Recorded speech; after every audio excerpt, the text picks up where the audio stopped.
kami kalau teman-teman lihat di sini, ini ada gelang, ini tapi agak kecil ya, tetapi teman-teman bisa melihat. Nah, yang ajaibnya hari ini adalah PC sudah tidak memakai gelang tersebut. Saya tadi sempat foto lagi. Pakai gelang nggak?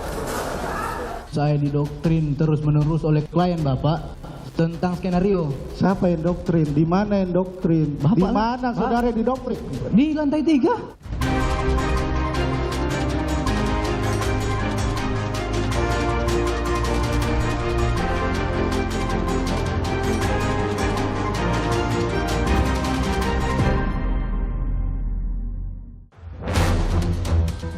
Richard Eliezer menyebut kesaksian Putri terkait dugaan perencanaan pembunuhan Yosua di rumah Saguling bohong.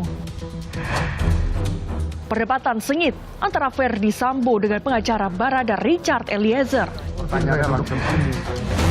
Kuat Ma'ruf mengaku sejak awal diarahkan untuk berbohong oleh Ferdi Sambo. Halo, selamat malam saudara. Anda kembali menyaksikan program Laporan Khusus yang berisi berita pilihan dari redaksi. Akan menemani Anda selama 30 menit ke depan. Bersama saya Gracia Adur. Inilah Laporan Khusus selengkapnya. Hakim mencecar Putri terkait dugaan perencanaan pembunuhan Yosua di lantai 3 rumah Saguling. Richard Eliezer menyebut kesaksian Putri bohong. Sang Justice kolaborator Richard Eliezer untuk pertama kalinya hadir sebagai saksi di depan Ferdi Sambo dan Putri Chandrawati. Eliezer awalnya sempat bimbang. Ia meminta agar bisa hadir di persidangan secara daring. Namun, ia kemudian memberanikan diri untuk datang langsung dan bersaksi di depan mantan atasannya itu. Di persidangan, jaksa sempat bertanya tentang kondisi tempat tidur Putri Chandrawati yang dilihat Eliezer terkait tuduhan pelecehan seksual di rumah Magelang. Pada saat saudara dari alun-alun diperintahkan pulang oleh terdakwa PC bersama RR, itu kan RR naik ke atas. Kamu ikut juga naik ke atas toh. Tadi saudara waktu ditanya majelis, saudara menerangkan kalau sempat melihat ke dalam. Yang saya tanyakan, pada saat saudara melihat ke dalam, bagaimana keadaan tempat tidur itu? Acak-acakan atau seperti biasa? Biasa saja. Seperti biasa. Ibu PC cuma baring. Berbaring seperti biasa. Dalam persidangan, Eliezer kembali menegaskan jika Sambo turut menembak Yosua. Kepada hakim, Eliezer mengaku sebelum ditembak Sambo masih terdengar suara erangan dari Yosua. Kemarin saudara memberikan kesaksian bahwa pada saat saudara tembak masih terdengar suara erangan dari korban. Kayak begitu yang mulia. Oh, masih terdengar suara erangan dari korban. Kemudian Baru PFS maju yang mulia. PFS maju sudah pegang senjata yang mulia. Langsung kokang senjatanya. Kokang langsung di samping tangga, langsung tembak ke arah almarhum yang mulia. tembak ke arah almarhum. Berapa kali? Saya tidak bisa pastikan yang mulia. Tidak bisa pastikan. Kemudian habis tembak ke lebih almarhum, dari satu kali? kayak saya tidak bisa juga yang mulia. Tetapi yang jelas saudara mendengar suara tembakan letusan senjata dari Betul, tangannya ya. Ferdi Sambo ke arah tubuh korban. Betul yang mulia. Penasihat hukum Sambo Arman Hanis mencecar Eliezer terkait keterangannya yang berubah saat penyidikan. Emosi Eliezer pun terpancing. Saya mau jelaskan bahwa ini seharusnya saya tanyakan karena tidak konsisten yang mulia. Silakan. Baik, begini Bapak. Bapak bayangkan dari tanggal 8 Juli sampai di bulan Agustus itu saya didoktrin terus-menerus oleh klien Bapak tentang skenario. Siapa yang doktrin? Di mana yang doktrin? Di mana saudara didoktrin? Di lantai 3. Saudara penasihat hukum tidak perlu sampai membentak. Saya mencoba mengingat-ingat kembali kejadian demi kejadian. Bapak kira segampang itu mengingat kembali Ini kejadian tidak itu? konsisten. Saudara punya hubungan apa dengan Yosua? Maksudnya? Ada hubungan yang lebih dari sekedar ajudan dengan atasan? Yosua adalah driver saya. Ya. Dia saya anggap sebagai anak kami. Oke. Hanya itu saja? Iya, Tidak ada hubungan romantis di antara kalian berdua? tidak ada. Senin kemarin untuk pertama kalinya Putri Chandrawati bersaksi di persidangan dengan terdakwa Eliezer, Ricky dan Kuat Ma'ruf. Sebelum persidangan dimulai, Putri Chandrawati memohon agar kesaksiannya disampaikan secara tertutup. Mohon maaf yang mulia, bila berkenan sidang dengan sidang tertutup. Terima kasih. Jaksa pun menilai persidangan tidak perlu ditutup untuk umum karena bukan sidang tindak pidana asusila. Kami menolak terhadap sidang tertutup karena kami berpegang pada pasal 153 ayat 3 bahwa ini bukan perkara kesusilaan dan perkara anak. Kemudian dalam pedoman dari Mahkamah Agung pun tidak ada sama sekali perintah untuk menutup persidangan apabila saksinya yang bukan merupakan tindak pidana kesusilaan. Namun, Hakim Ketua Wahyu Iman Santosa mengabulkan hanya kesaksian dengan konten asusila disampaikan secara tertutup. Majelis memutuskan sidang dinyatakan tertutup hanya sebatas konten asusila. Selebihnya kita akan dinyatakan terbuka. Hubungan khusus Putri Chandrawati dan mendiang Brigadir Yosua pun menjadi sorotan jaksa di persidangan. Dalam pertanyaan, apakah Anda berselingkuh dengan Joshua? Apakah Anda berselingkuh dengan Joshua di Magelang? Dan apakah Anda berselingkuh dengan Joshua selama di Magelang? Pada saat itu Anda menjawab apa? Tidak. Tidak. Anda tahu hasil jawabannya? Tidak. Tidak tahu juga. Tidak ada yang memberitahu kepada saudara. Tidak.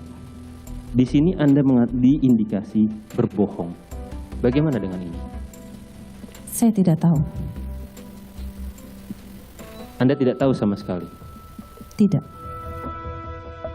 Selama persidangan, Putri kerap menjawab tidak tahu ketika hakim mencecar Putri soal dugaan perencanaan pembunuhan Yosua di lantai 3 rumah Saguling. Kemudian Ricky turun ke bawah memanggil Richard. Saudara ikut menemui bersama suami saudara. Apa yang disampaikan? Saya tidak mengetahui keberadaan Richard di lantai 3 yang mulia. Kapan saudara Richard mengantarkan senjata yang punya Joshua pada saudara? Saudara Richard tidak mengantarkan senjata kepada saya. Menanggapi jawaban Putri Chandrawati soal peristiwa di lantai 3 rumah Saguling, Richard Eliezer menyebut Putri berbohong. Ibu PC tadi bilang tidak tahu pada saat saya mengobrol dengan Bapak Efes di lantai 3. Padahal kenyataannya Bapak Efes dan saya ngobrol, dan pada saat Bapak Efes menjelaskan tentang skenario serta menyuruh saya untuk menembak Joshua dan membunuh Joshua pada waktu itu, Ibu PC itu ada di situ. Juga pada saat saya mengisi peluru, menambah amunisi, Ibu PC juga ada di situ yang mulia. Hakim pun mencecar Putri Chandrawati soal janji Sambo memberikan uang 500 juta dan 1 miliar rupiah serta ponsel usai penembakan Yosua. Dalam dakwaan disebut Putri tahu mengenai hal ini dan sempat mengucap terima kasih pada ketiganya. Namun berulang kali Putri membantah. Kapan saudara menyerahkan uang kepada mereka bertiga? Saya tidak pernah menyerahkan uang kepada mereka. Ada pembagian, Eliezer dapat 1 miliar, Ricky dapat 500 juta, Kuat mendapat 500 juta. Saya tidak tahu yang mulia. Saudara tidak tahu. Kemudian, kapan saudara memberikan handphone kepada mereka semua? Saya tidak pernah memberikan handphone yang mulia. Namun pengacara Eliezer punya bukti kalau Putri turut hadir saat penyerahan ponsel dan uang usai penembakan Yosua. Sekarang saudara saksi memakai gelang sebelah kanan. Sudah dipakai berapa lama gelang tersebut?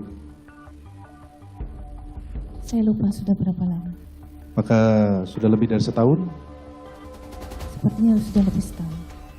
Izin majelis, kami mau menunjukkan ada foto HP dari Richard Eliezer tanggal 10 jam 23.30.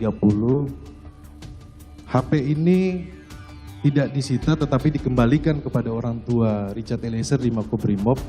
Ada potongan tangan dari saudara saksi dan kaki dari saudara FS di lantai 2 tanggal 10. Berkenan kami tunjukkan. Silahkan. Pada pemberian HP dan uang. Artinya bahwa saudara pengen mengatakan, saksi mengatakan tidak tahu menahu, tetapi pada saat pemberian saksi hadir ada di situ. Sesuai janji, foto tersebut ditujukan pada hakim saat sidang Selasa siang.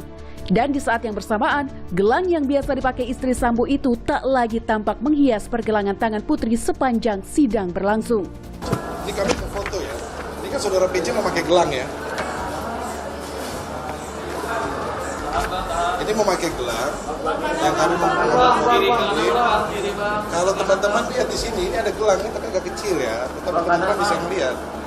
Nah, yang ajaibnya hari ini adalah PC sudah tidak memakai gelang tersebut. Saya tadi sempat foto lagi. Pakai gelang. Tapi pada saat yang sama saudara tidak khawatir juga dan bisa main bulu tangkis.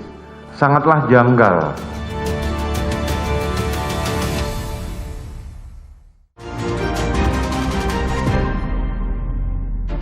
Saudara, perdebatan sengit antara Ferdy Sambo dengan pengacara Barada Richard Eliezer terjadi di persidangan terdakwa Eliezer, Ricky, dan Kuat.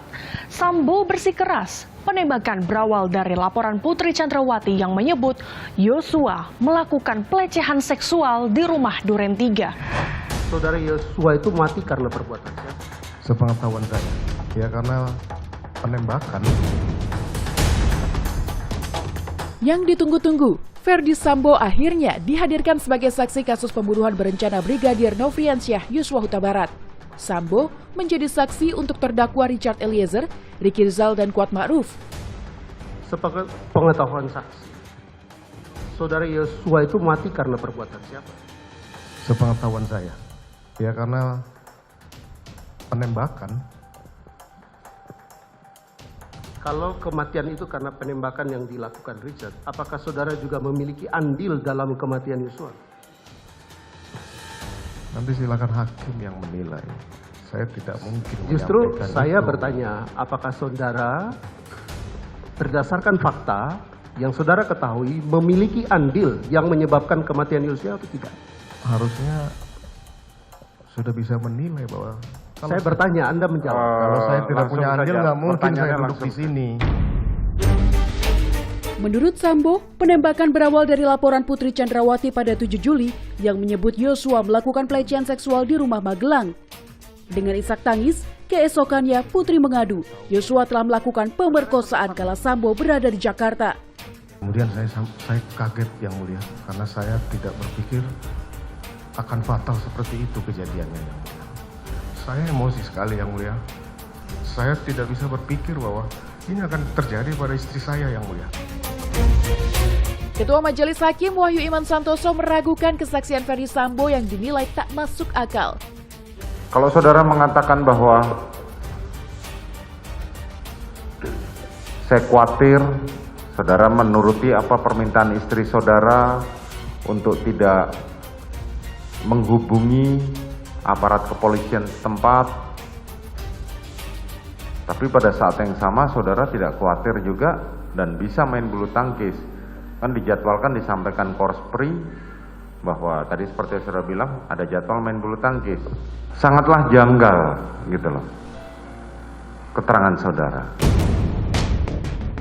Merasa harga dirinya sebagai Jenderal Bintang 2 dilecehkan, Sambo meminta kesanggupan Ricky Rizal menembak Yosua jika terjadi perlawanan saat konfrontasi.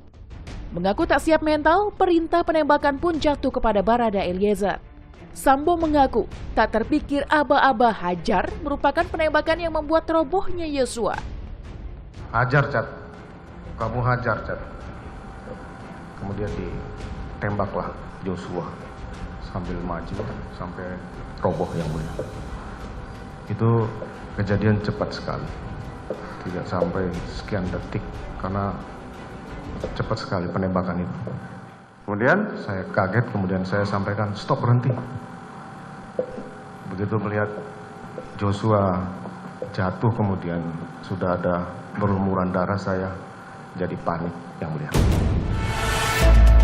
Menanggapi kesaksian Sambo, Eliezer sontak menggelengkan kepalanya. Saat itu beliau memberikan kepada saya 1 kotak amunisi dan menyuruh saya untuk menambahkan amunisinya. Yang mulia. Seandainya CCTV lantai 3 tidak hilang atau tidak rusak, mungkin bisa menunjukkan yang lebih jelas. Yang mulia. Tidak ada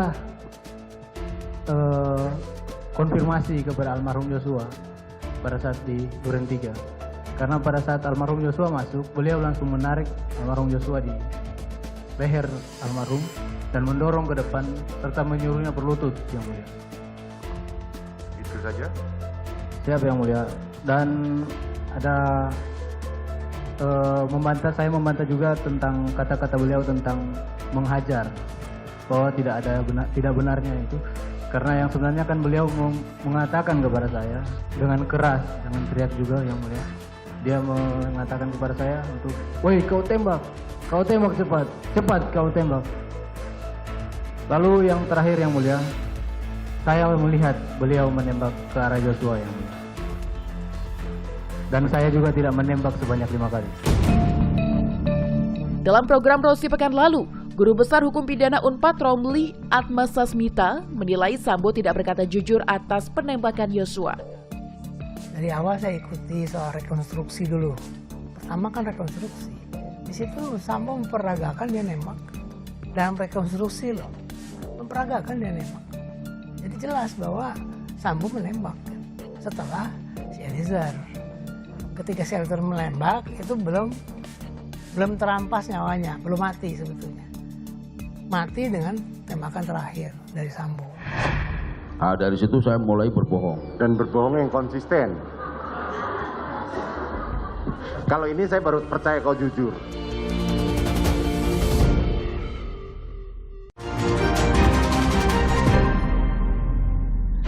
Saudara, Kuat Ma'ruf mengaku sejak awal diarahkan untuk berbohong oleh Ferdi Sambo.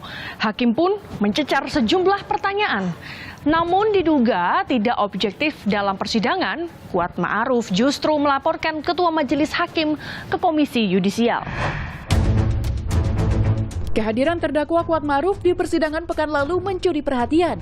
Kuat melemparkan salam finger heart ala Korea saat memasuki ruang sidang. Kuat tampak percaya diri saat menjalani sidang pemeriksaan saksi atas terdakwa Richard Eliezer. Ia bahkan dengan santai mengaku sejak awal diarahkan untuk berbohong oleh terdakwa mantan Kadif Propam Ferdi Sambo. Nah, setelah itu Pak Sambo bilang ke saya, Pak, kamu tadi cerita apa pas diperiksa? Saya baru ceritain di Magelang, Pak. Tapi baru separuh. Kata Pak Sambo, oh gitu? Udah nggak usah, Wat. Kamu tadi sebelum saya datang ngapain? Saya habis nutup pintu, Pak. Habis nutup balkon saya turun baru ketemu Bapak di dapur. Udah, kamu bilang aja lagi di balkon ada suara tembakan kamu tiarap. Jadi kamu nggak tahu ada suara tembakan di bawah. Jelas ya? Pak, saya ngomong gitu. Ini untuk bantu Richard. Jelas ya? Ya Pak, udah saya udah ikutin itu ya. Nah, dari situ saya mulai berbohong. Dan berbohong yang konsisten. Kalau ini saya baru percaya kau jujur. Pengakuan Kuat seakan menguatkan kecurigaan penasihat hukum Eliezer Roni Talapesi kalau Kuat juga berbohong ketika mengaku tidak melihat Ferdi Sambo menembak Brigadir Yosua. Apalagi dalam pemeriksaan lie detector sebelumnya juga menunjukkan kalau Kuat berbohong. Jadi saudara saksi tidak melihat saudara Ferdi Sambo ditembak, apa menembak? Tidak melihat. Saudara saksi pernah diperiksa lie detector? Pernah.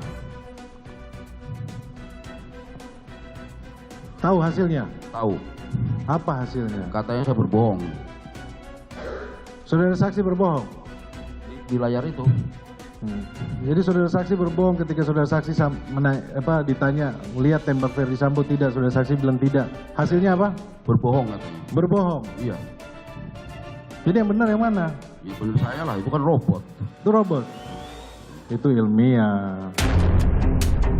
Majelis Hakim juga menilai kesaksian Kuat Ma'ruf yang tidak melihat Sambo menembak Yosua janggal. Hakim pun mencecar sejumlah pertanyaan. Karena kan samping tangga. Saudara bilang tadi saudara itu duduk berdiri sejajar. Iya, nggak jauh sama Ricky saya itu. Joshua tadi sudah dipraktekkan di sini oleh saudara Rikar. Iya. Berdirinya Rikar dengan Ricky itu tidak jauh. Tidak. Tapi kalian karena buta dan tertuli, makanya saudara tidak mendengar dan tidak melihat. Kan itu yang mau saudara sampaikan. Ini kan keanehan-keanehan yang kalian nggak... Perencanaan itulah yang saya bilang. Sebenarnya gini loh, saya sampaikan sama dengan saudara Ricky tadi. Saya tidak butuh pengakuan saudara, tetapi di sini ada kejanggalan. Siap. Paham? Paham. Ya kan? Saudara cerita kalau mau ngarang cerita yang tuntas. Upaya hakim membuka kejujuran para terdakwa kasus pembunuhan berencana Brigadir Yosua berujung pada pelaporan ke Komisi Yudisial. Terdakwa Kuatmaruf melaporkan Hakim Ketua Wahyu Iman Santosa karena diduga tidak objektif dalam persidangan. Pasal 158 KUHP yang menyatakan bahwa hakim dilarang menunjukkan sikap atau mengeluarkan pernyataan di sidang tentang keyakinan mengenai salah atau tidak terdakwa. Nah, dalam beberapa kesempatan ketika hakim memeriksa klien kami di persidangan sebagai saksi, hakim sudah tegas menyatakan bahwa klien kami itu berbohong secara konsisten sejak awal sampai saat diperiksa saat itu. Nah, ini kan sudah tidak sesuatu yang tidak patut menurut kami disampaikan ke persidangan dan sudah menjustifikasi bahwa klien kami ini seorang pembohong. Merespons laporan Kuat, Komisi Yudisial pun berjanji akan menindaklanjuti laporan itu bila cukup bukti. Namun, Komisi Yudisial memastikan proses verifikasi tak akan mengganggu persidangan kasus pembunuhan Yosua.